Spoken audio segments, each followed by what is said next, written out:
Hey guys, welcome back to Avalon. My name is Fudce, this is World End Economica episode 2.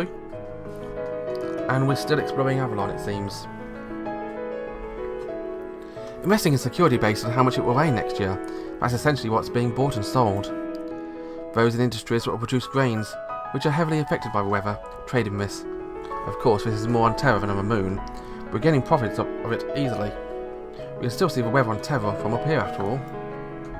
The guide pointed to a hand to her forehead, pointing out to the scenery behind the glass. And this is the heart of it all. After all, it's the most efficient place on the lunar surface, crafted from Kevin's actions and ideals. Lowering the barriers of trading, fluidity of allowing a vast number of participants in what itself became an efficiency. As such, energy on the moon is especially. At this point, the guide was still speaking elatedly. The price of energy is still going up. The sharp voice echoed, startling everyone to turn towards it. A place in the outer district where it's too cold to sleep at night, because there's not enough electricity that can't buy it. How are you guys going to explain that? The mood became uneasy, as though a duck had wandered into a flock of swans. Everyone turned towards the guide, almost as though they'd sought refuge. Yes, it is true the cost of energy is soaring, however, if not for us, it would be even higher. That should go without saying. And BS again. Away before you damn racketeers. Even if you say that, the economists explain the prices approach a median while trade occurs in a timely fashion. If we're here to vanish right now, we would prove our point. That's easier said than done. The audience nodded and the guide looked at a middle-aged man, scorning him with eyes of pity. The lunar surface is expanding at an unprecedented speed. We're doing what we can to keep our lifeblood energy from being a big stopgap. There's someone like that in every office, isn't there? The ball won't get rolling without them there. Those paper pushers in every family are like a mum who knows where everything is, from nail clippers to shoes. The guy chuckled, so did the audience. Also, the average IQ of our company is able to trade as is 150. By having removed the inefficiencies of the market, we're able to pass along services at lower rates and efficiency to everybody. After the guide said that, they lowered their head respectfully. The single audience member clapped and the rest followed in kind. I looked over to Chris, her eyes sparkled as she gazed at the scene of traders who was said to be the pinnacle of a lunar surface. Just as you have seen, Avalon is an energy cooperative firm. How was it? Stocks in our company are like tickets to board Kevin's magnificent dream. Certainly it's quite different from quaking investment and bank sales pitches, isn't it? Not to mention that employers invest on pensions back into company stocks and manage them. That just goes to show they understand what it is the most wonderful choices they can make for securing their retirement. Applause again. The guy then glared down at the lower class individual, as if he were a king's magistrate. In fact, a certain backbone energy technologist who optioned a portion of his salary for a company's stocks gained so much from them, but his salary pales in comparison. He, a Terran immigrant, had recently purchased a masonette in Newton City. Quite convenient for his daughter, who could move to college. His hard work became his family's happiness. And the harder he works, the better the industry our stock value becomes. How could you not admire Kevin, with what foresight he had implemented into a system of the infancy of his lunar operations? The audience then let out a sigh. Of course you can purchase our company stocks even without being an employee. The driving technique in stock trading isn't announcing how valuable a stock is, but rather proclaiming its potential to improve its worth from here on. The most enticing pitch being that there's someone who has already gained from it. We aren't that much different from you. Telling people they're not been living smart? That incites the majority of people and causes them to act less judiciously. I barely paid attention to the guide's pitch, which itself rivaled that of an investment bank salesman, and gazed above me to a wheelchair, to what appeared to be in Kevin's office. What did the scenery look like from there? 4 years ago, Barton taught me by pointing out a company building a pharmaceutical company called Ringtech. There really was a curse on that building. Your sales plummeted if you resided there. But he said it was simply because managers of failure-prone company models tended to like that sort of building. And Ringtech really did vanish. And what about this Avalon office? Certainly stood up to reason by its continued successes, continuing from the first floor. Yet it also felt it stood too much for reason, and regards pretences, energy, cooperative, trading. And remained focused on investing, there should be no place to state whether it was a trading company. It'd be no different from a hedge fund gambling group. For profits earned by those traders, were they included in the energy company's finances? Or were they considered a special type of profit that they just happened upon? It seemed to be a trifling difference, but if as Eleanor said it, it's because Avalon felt it must maintain its high stock value. It was actually quite important. If stock in a bakery went up, it was because they sell a lot of bread, not because the old guy behind the counter was trading stocks in his spare time.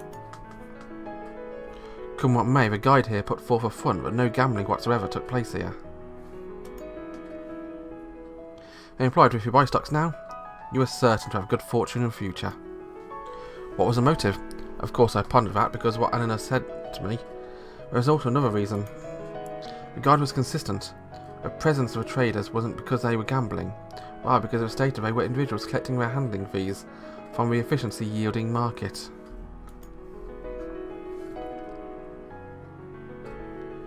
Even if they were trying to dissociate themselves from the idea of gambling, they still didn't need to show off that prestigious-looking trading room. People rarely thought about what they couldn't see. And conversely, if they were fluctuating like this, one wonders who they were trying to impress. Something felt off.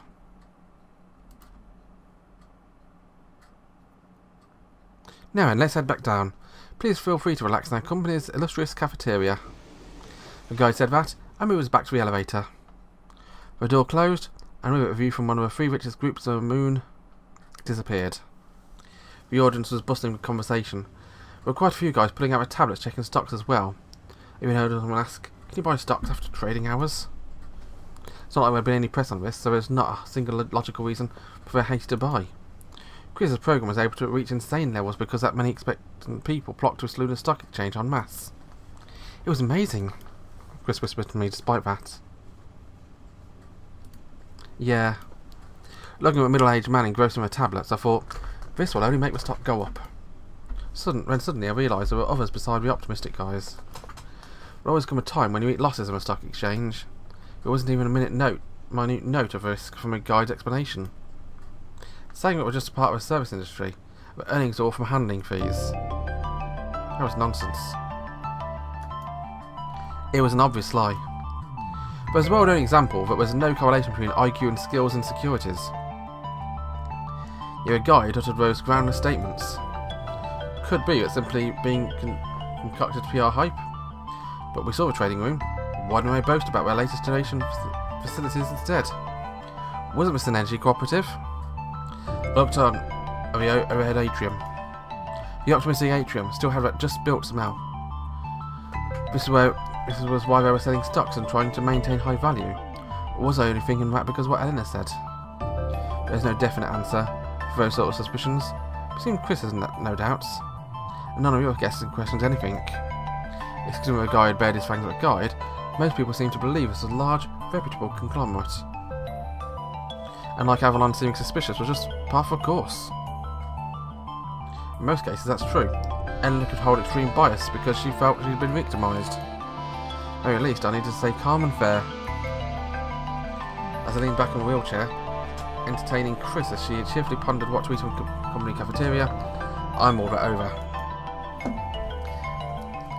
It was that there were always motives behind what people did. Besides, the room reflection of its owner's heart, given the stream had a clear view of the trading room. And as I thought the reason for that, ill will was swirling through the lunar surface. Or it could have been when I was also infected. Ill will, eh?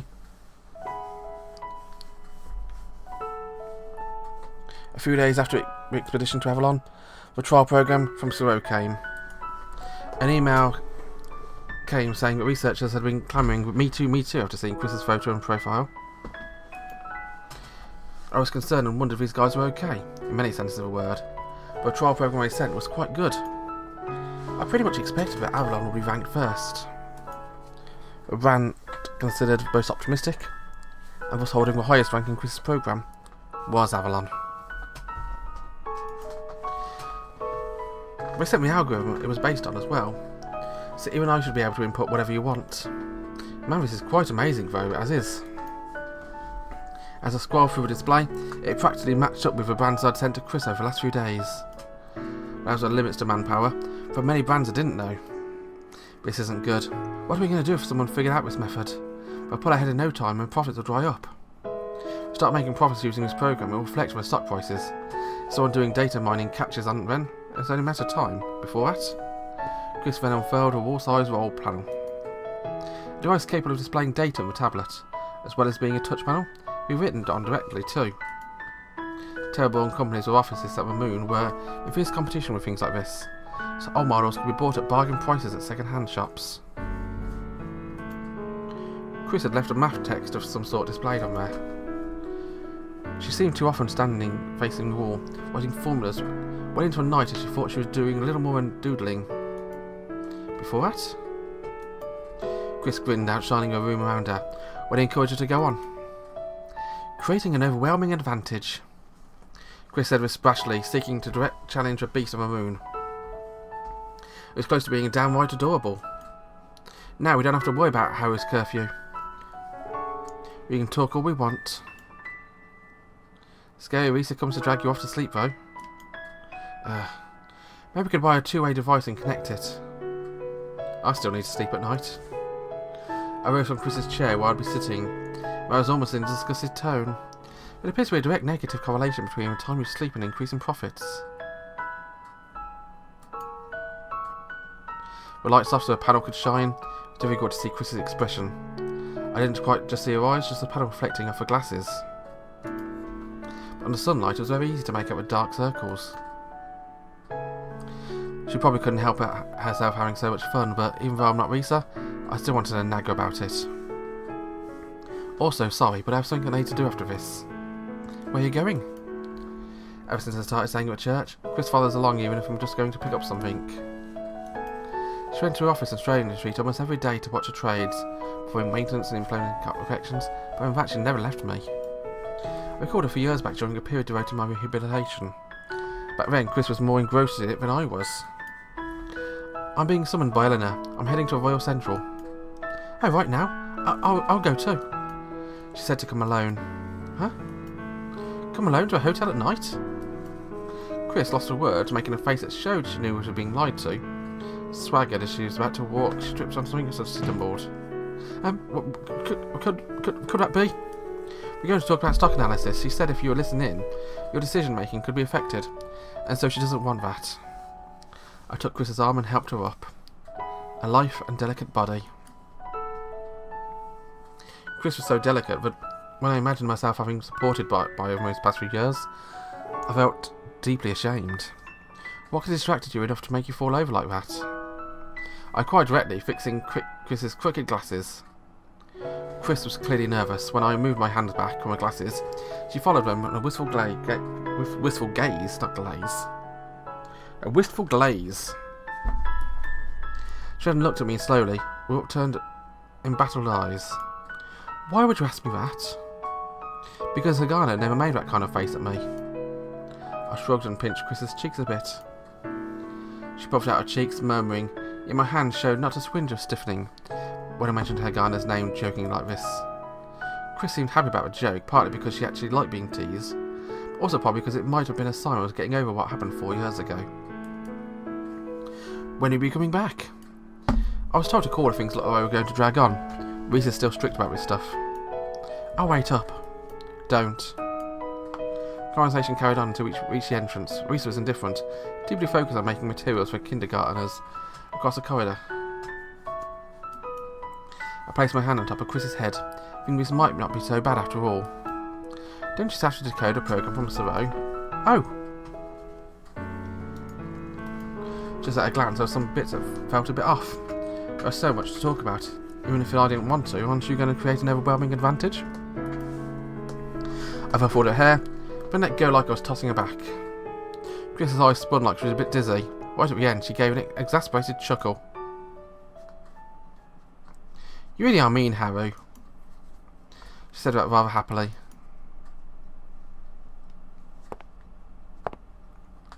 The lunar surface chilled with the sunset. I lifted my muffler to cover my mouth and went forth into Newton City. I recorded my impressions and random thoughts when I toured Avalon to send an email to Eleanor, but it was only today that she responded. She wrote, I think I'll make a bit of time, so why not have a little something as we go? 3 months for its 100 million malls, Newton City lit up regardless of the energy shortages. The area in front of Royal Central was bustling as usual, swarming with individuals wearing fur coats, carrying canes. Apparently there was some sort of reception going on tonight, as people were flooding in regardless of how late it was. Those attending appeared to be in well standing and formal attire. And we've also appeared to be the end of the episode. As I mentioned always, thank you very much for watching. Have a wonderful day. Bye bye.